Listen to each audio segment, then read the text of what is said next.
Yeah, it's been a little bit foreign to us. We've come out of games over the last month, a little bit sore and sorry, but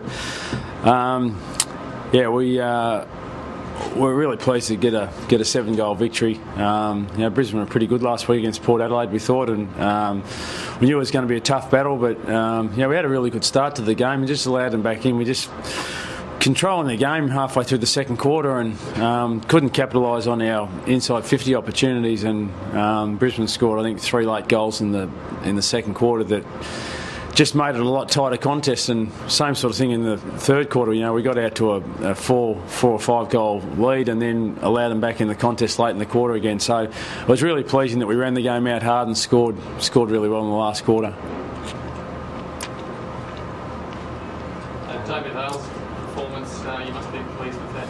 It's always important to have a second sort of tall marking option. Yeah, and we had a spreader goal kickers down there. Whitecross kicked 3 as well, and little Poppy chimed in with a couple of goals as well. So that's pleasing that it's not such a huge focus on Lance kicking our goals. And he kicked 3 when he had an interrupted week, Buddy, with obviously his preparation, and he's had 26 touches and kicked 3 goals. He's really important to our structure, and he didn't dominate by any stretch, but made a really solid contribution in the victory, and really pleased now that he'll be able to rest himself up and get himself right for a couple of weeks against Melbourne. At what stage of the week did you know he was definitely going to play? Oh, probably the next day. He was able to walk okay the day after the game on Monday, and he's such an optimistic character, and he felt he was going to be right from early on in the week, and but.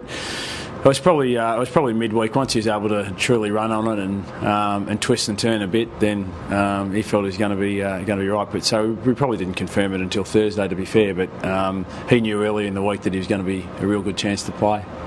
So you had real intent right from the outset, pushing pretty hard up and back. Yeah, he had a really good first quarter, and that got him into the game and helped us get away to a fine start. But we just lost our way a little bit through the middle of the game, and really pleasing that we finished hard at the end. So you keep some pretty good on grounding today?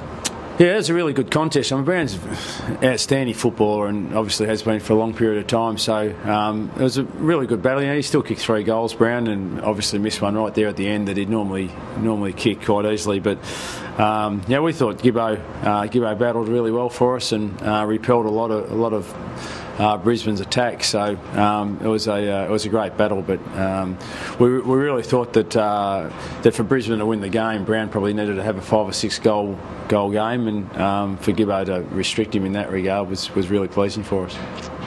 Would you be confident of perhaps Rioli and Sewell playing 2 weeks? Yeah. Listen, both those guys are really touch and go, and if we'd have continued to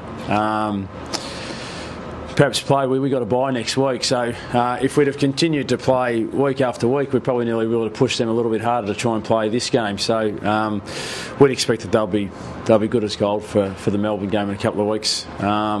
We just really need to get some. It's not so much the quality. Obviously, those players are very important to us, but it's just the quantity. We just need to get a greater depth of players back, and Ryan Showmaker should be available again after the break, and a couple of other boys as well. So that'll help us in terms of our depth, that if we do have a couple of guys that fall over for whatever reason the last part of the year, then we've got some good players to go to. Does that, the injury situation, the way it is at the moment, how it has evolved over the last few weeks, does that dictate how you treat everyone else on the list during the next week? Yeah, it does. It's really difficult because it's really tough to manage with both your VFL side and AFL side. I think the VFL teams have 3 byes through the year, and your AFL side has 2 byes in the year. So there's five games throughout the course of the year where both sides aren't playing on the same weekend. So the management of your list is paramount, but enormously difficult because of those contingencies. So.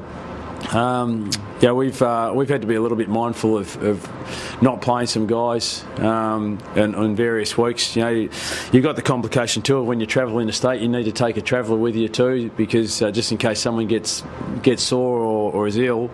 So that compounds it even further. But we've worked really hard to this point of the season. Our young blokes have done an outstanding job filling in some of the roles for the more seasoned players as they've got injured. And we go into the break 11-4 and recharge the batteries a little bit this week and get ready for a pretty big assault in the last part of the season.